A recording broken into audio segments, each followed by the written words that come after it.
Perhaps you've noticed I've got a haircut and a beard trim. Isn't that better than shaggy old? You can no longer say, I can no longer, yes, dear, I can no longer say, "Behold his mighty hand." Well, I can say it.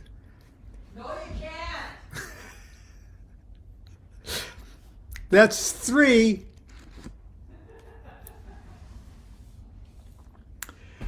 We are, I didn't set out to do this, but quite a few of you asked me to continue, and the rest of you have asked me to, well, I'm going to continue, continue anyway, with Across the Gulf, okay, from Equinox Volume 1, Number 7. And it's a strange tale. And if you want to at least get a little something out of this one, it would be nice if you would just review the last 2 days, okay? Or if you're watching on YouTube, it should be listed sort of in the menu about Ankh-f-n-Khonsu, because it's a strange tale of Crowley's. It's got to be a fanciful memoir of his life as Ankh-f-n-Khonsu, that character there in the stele, it's his funeral stele, an Egyptian priest of the princes, or prince of the priestess, and he's telling the tale of his adventures and how he was born and how he was brought up and trained, and it's pretty wild, and it gets even wilder. And I mentioned, I believe yesterday, that in my mind I'm comparing it to the format, anyway, of the classic tale of the Golden Ass, which is almost a pornographic story. Actually, it's one of the first novels in existence. Okay, it's Greek, and you think, you know, why is this a spiritual document? And but you read it anyway, one weird little episode after another, and right about chapter 11 in it or something, it more or less reveals probably what went on at the initiation ceremonies of the rites of Eleusis. And then you start to think about it, and even in all of these little crazy little pornographic vignettes, you also see spiritual truths at least being hinted at. And the more you read it, the more it becomes a very valuable spiritual document. Well, that's kind of how I see Crowley going at it with this tale. There's no way to prove that he was actually the reincarnation of Ankh-f-n-Khonsu, but certainly the tale of it, the life as he's showing it, has certain parallels to Crowley's own life, especially his life as the religious leader, if you will, or you can't say a prophet is a leader. As a matter of fact, prophets usually get in trouble with leaders. But he saw Ankh-f-n-Khonsu playing the same role he did at the change of the last aeon. the aeon that moved from Isis to Osiris, and Crowley's prophethood, if you will, is going from Osiris to Horus. And so in a sense, Crowley's telling his own tale. And if you're a little familiar with Crowley's own biography, especially where we're at right now, the section of his experiences of his boyhood, you can see certain parallels about what Ankh-f-n-Khonsu was going through with the relationship with the father and the mother. Crowley's father was a religious leader. Ankh-f-n-Khonsu's father was a religious leader, and his mother was also involved in it. And you can see Crowley projecting priesthood and priestesshood upon the traumatic life he had with his parents. What I'm saying, I'm not a psychiatrist, I'm not a psychologist. But when you get your copy of Across the Gulf, if you choose to do that, which you can download from the, I'm sure from the internet without having to buy a 10-volume set of the Equinox, you might want to keep that in mind too, the psychological aspects of it. I'm certain Francis Regarding would have looked at it that way too. So I'm going to read chapter 2. Yesterday we left off with his younger life. I'm not going to review it. Please check it out on YouTube or just my Facebook page. Chapter 2. So for many years I grew sleek and subtle in my woman's attire. And the old eunuch, who was very wise, instructed me in the art of magic and in the worship of the Veiled One. Now, that's capitalized. The Veiled One is the supreme, we may view as a supreme goddess, okay? Because the old eunuch is working for the priest of Nuit, who is his like guardian now. He took it over from his parents. The priest of Nuit actually lives in a giant hole in the ground, so deep that he can see the stars in the daytime. So he's not personally responsible for Ankh-f-n-Khonsu, young Ankh-f-n-Khonsu, who they now dress as a woman, as a girl. But the eunuch is his hands-on. He's Mr. French. He's the butler that takes care of the kids. Okay. Let's see. And the old eunuch, who was very wise, instructed me in the art of magic and in the worship of the Veiled One, whose priestess I was destined. I remember now many things concerning those strange rituals, things too sacred to write. But I will tell of an adventure that I had when I was 9 years of age. In one of the sacred books, it is written that the secret of that subtle draught, which giveth visions of the star abodes of Duant, whose sight is life eternal in freedom and pleasure among the living, that secret lieth in the use of a certain little secret bone that is in the, and these are caps, bear of Syria. Yet how should I, a child, slay such a one?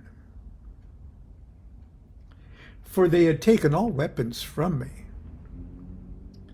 But in a garden of the city, for we now have returned to a house in the suburbs of Thebes, was a colony of bears kept by a great lord for his pleasure. And I, by my cunning, enticed a young bear cub from its dam and slew it with a great stone. Then I tore off its skin and hid myself therein, taking also its jaw and sharpening the same upon my stone. Then at last the old she-bear came searching me, and as she put down her nose to smell me, taking me for her cub, I drove my sharpened bone into her throat. I struck with great fortune, and she coughed once and died. Then I took her skin with great labor, and, for it was now night, began to return to my house. But I was utterly weary and could no longer climb the wall. Yet I stayed awake all that night, sharpening again upon my stone the jawbone of that bear cub. And this time I bound it to a bough that I tore off from a certain tree that grew in the garden. Now, toward the morning, I fell asleep, wrapped in the skin of the old she-bear. And the great bear herself, the lord of the garden, saw me and took me for his mate. This is what reminded me of the golden ass. There's all sorts of shit like that happens in the golden ass. Excuse me. And the great bear himself, or the big male bear, the lord of the garden saw me and took me for his mate and came to take his pleasure of me. Then I, being roused out of a sleep, struck at his heart with all my strength as he rose over me, and quitting my shelter, ran among the trees. For I struck not home, but struck aslants. And the old bear, sore wounded, tore up the skin of his mate, and then, discovering the cheat, came after me. But by good fortune I found and wedged myself into a narrow pylon, too deep for him to reach me, though I could not go through, for the door was closed upon me. And in the angle of the door was an old sword, disused. This was too heavy for me to wield with ease, yet I lifted it and struck feebly at the claws of the bear. So much I wounded him that in his pain he dropped and withdrew and began to lick his paws. Thus he forgot about me, and I, growing bolder, ran out upon him. He opened his mouth, but before he could rise, I thrust the sword down it. He tossed his head, and clinging to the sword hilt, was thrown into the air and fell heavily upon my shoulder. My head, too, struck the ground, and I lay stunned. When I came to myself, it was that a party of men and women had thrown water on my face and uttered the spells that revive from swoon. Beside me, close beside me, lay mine enemy, dead. And I had not forgotten my quest. I took the blade of the sword, for it was snapped, and cut off the secret parts of the bear, and took the little bone thereof. And would have gone forth with my prize, but the great lord of the house spake with me, and all of his friends made as if to mock at me. But the women would not have it. They came around me and petted and caressed me, so that angry words were spoken. But even as they quarreled among themselves, my guardian, the old eunuch, appeared among them, for he had traced me to the garden. And when they beheld the ring of the holy ancient man, the astrologer, they trembled. And the lord of the house threw a chain of gold around my neck, while his lady gave me her own silken scarf, broidered with the loves of Isis and Nephthys, and of Apis and Ahithor. Nor did any dare to take from me the little bone that I had won so dearly, and with it I made the spell of the elixir, and beheld the starry abodes of Duant, even as it was written in the old wise book. In other words, the old eunuch went to the Lord's garden where he had gotten in trouble because he killed 2 of the Lord's bears. And when they saw that the eunuch was the representative of the old astrologer, the priest of Nuit, living in the well, they backed off and said, "Oh, that's good, kid. Get out of here." But my guardians, okay, that's the eunuch and representatives of the priest of Nuit, but my guardians were ashamed and perplexed, for though I was so sleek and subtle, yet my manhood already glowed in such deeds as this. How should I truly become the priestess of the Veiled One? Therefore they kept me closer and nursed me with luxury and flattery. I had 2 Negro slave boys that fanned me and that fed me. I had a harp player from the great city of Memphis that played languorous tunes. But in my mischief, I would constantly excite him to thoughts of war and of love, and his music would grow violent and loud, so that the old eunuch rushing in would belabor him with his staff. "I'll have none of that rock and roll. You kids and your boogie woogie."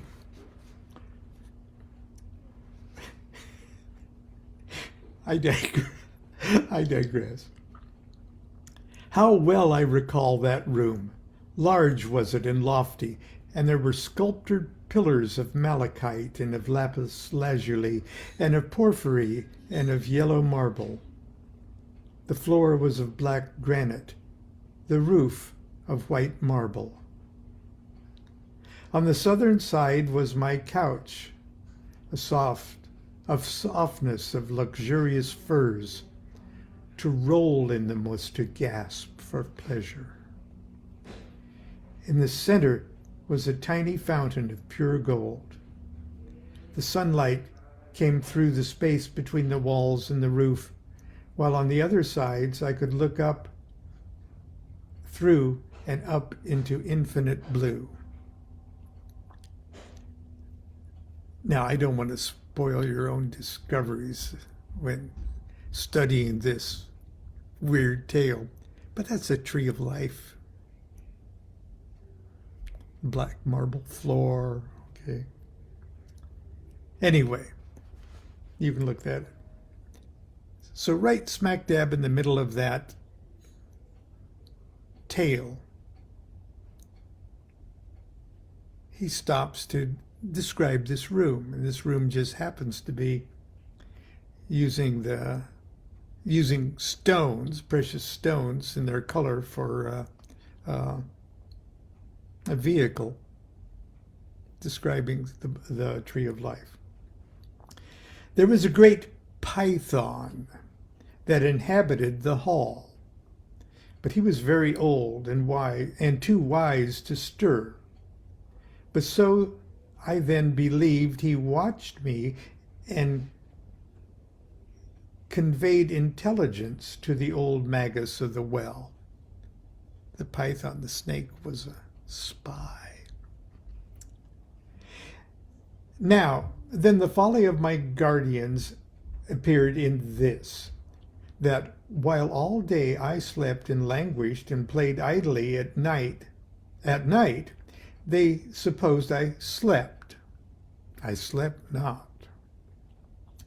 But I rose and gave myself to the most violent exercises. First, I would go into my bathing pool and hold my breath beneath the water while I invoked the goddess Aramoth. Remember, this is the sign of Amaroth, golden dog. Upside down, or triangle, apex pointing down. Okay. I invoked the goddess Aramoth 100 times. Next, I would walk on my hands around the room. I even succeeded on hopping on one hand. Next, I would climb each of the 24 smooth pillars. Next, I would practice the 72 athletic postures. Also, in many other ways, I would strive to make my strength exceedingly great. And all this I kept most secret from my guardians. At last, one night, I resolved to try my strength. So, pushing aside the curtain, I passed into the corridor. Springing upon the soldier that guarded me, I brought him to the ground, and with my right hand under his chin, my left on his right shoulder, and my knee on the nape of his neck, I tore his head off. I tore his head from his body before he could utter a cry.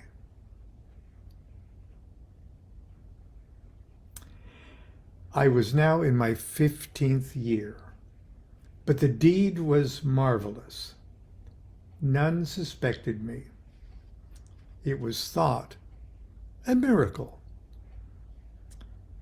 The old eunuch, distressed, went to consult the magus of the well, whose answer was, "Let the vows of the priestess be taken."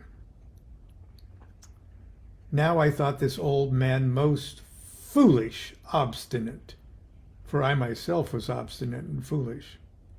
Not yet did I at all understand his wisdom for this purpose. It often happens thus. Of old, men sent their priests to rebuke the Nile for rising, until it was known that his rising was the cause of the fertility of their fields. Now, of the vows which I took upon me, and of my service as priestess of the Veiled One, it shall next be related. And that will be chapter 3 of Across the Gulf. Pretty wild stuff, isn't it? But when you think of the mischievous, violent, sadistic, and at the same time innocent adventures of young Alex Crowley, you might see certain parallels in the story of Ankh-f-n-Khonsu. But anyway, that's it for today.